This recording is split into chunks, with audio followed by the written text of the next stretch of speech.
Well, I had a hospice nurse take a poke at me. So that's a sentence I don't know that I ever thought I would say before. A physical poke or no, like mental, a jab? just a jab that was unexpected and I think unintended. My mom passed away on Saturday, and not unexpected. And she had lived an incredibly long life. She had cancer. She had decided not to treat it. So this was something that we knew was coming. Obviously, it's never, ever easy. And she was 93. And longtime listeners to the show will remember when she's been on the show with us. It's been years, but may also remember that she was one of the reasons that we ultimately physically moved from Anchorage to Charlotte 15 years ago. Yeah. I was told in March of 2010 that she wouldn't make it to Christmas. I'll do the math. That was over 15 years ago. And so that's how she was. She had, over her life, 3 or 4 different cancers, essentially beat all of them until the final one. I mean, this was a tough lady, man. Mm-hmm. Yes. And it's a celebration more than anything else. And the last couple of months were really hard for her and for all of us. So, you take solace in the fact that she's in a better place. I remember because we were here basically on a job interview when you got the notification.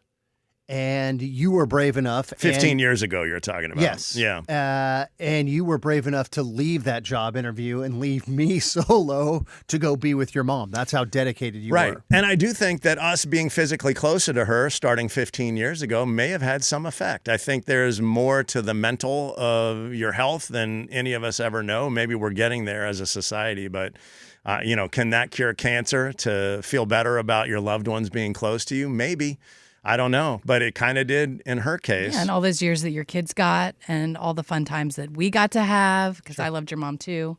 So she had me very late in life. As I mentioned, she's 93 years old. So just to the hospice nurse taking a poke at me, the morning that we're there after she had literally just passed away, and the hospice nurse says, "Man, none of you guys look your age. It's amazing."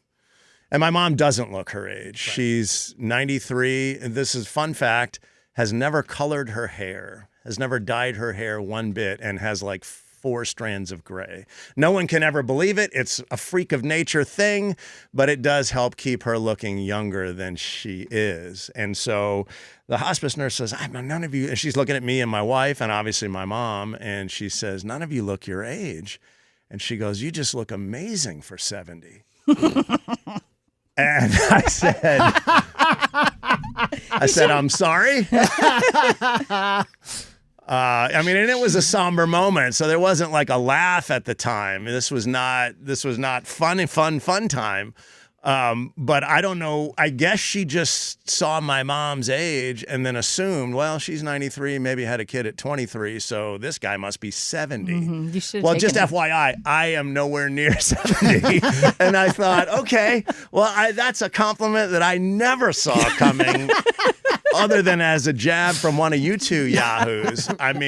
Wow. Okay. You look good for a 70-year-old. That is very nice of you. You know what? She's not lying. You do look good for a 70-year-old. Right. You look crappy for a guy in his 50s, but man, for a 70-year-old, you are crushing it. Right. Wilcox, I never knew your mom personally, but you talked about her a lot, so I felt like I knew her a little bit. She had a great sense of humor. Didn't she give you like a set of the fake tattoo sleeves? And didn't she give you like a birthday card with a squirrel on it because she knew you hated squirrels?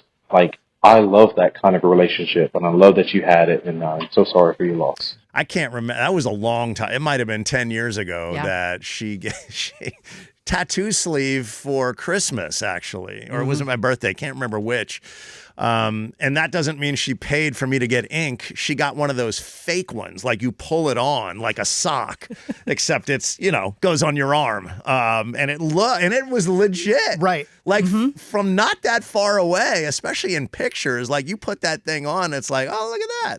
Wilcox got himself a full sleeve, and it's a fake one. I don't think I even knew that existed. So I don't know where she got that. But yeah, she did have a fun and, let's say, quirky sense of humor, and a good sense of humor, which also begged the question, why did she continue to listen to our show? Right. I mean, I don't know. The jury's still trying to figure She was that very one hopeful out. that it would get better Right. in her lifetime. And clearly not hereditary since you didn't get any of it. Way to make it worse, Chelsea. Like it never did improve. And then, my God, she passed away over the weekend. So she would have loved that joke, by the way. Yes, I know. So just got this call. Thank you. Wilcox, I just heard the news about your mom on the radio, and I'm sorry to hear that. I know it's tough, and it's not just that, but what you've been going through. You know, for the past while, man, you've been coming to work, making us all laugh and making our day better, while yours was, kind of terrible. So it takes a tough guy to do that.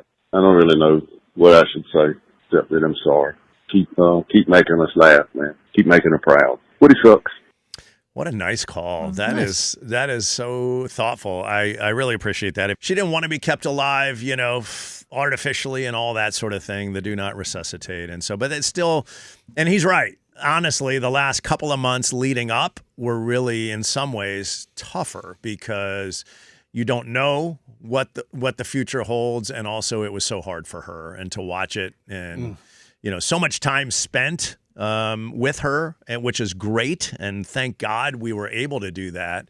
But it wears you. It wears you down. Dude, I'm sure a lot of you have gone through that, and it's you just take solace in the fact that she's in a better place. And we joked about it earlier because she crazy. She loved listening to this show, and as I said earlier, even towards the end when she wasn't really communicative, when I'm doing the show, my wife Denise is at her bedside playing the show for her. And as I said earlier, that may have been what killed her. Yeah, it's probably elder abuse. She would have loved that joke, and it probably was elder abuse. So She didn't have the strength to tell Denise, turn it off. turn that crap off, for crying out loud. You're killing me. And kudos to Wilcox, who, like you, he said, you were coming in every day, and every minute you weren't here, Yeah. you were there. Yeah, I was here all day, and then I would immediately go there and was there all day, and then I would go home and go to bed. So it was very tiring and very trying, but you do it because you do that for your loved ones, and we've all been there. And but it's a tough thing for everybody involved, and to see somebody go through it, even though they've lived a long life. She had multiple blood cancers. She had 2 bouts with bladder cancer, and continued to knock it back every time.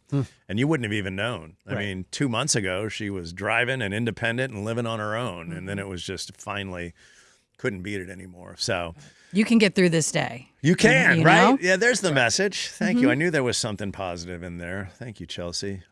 So appreciate it is the bottom line. And 704 Fez 3200 talk back button. We'll move forward.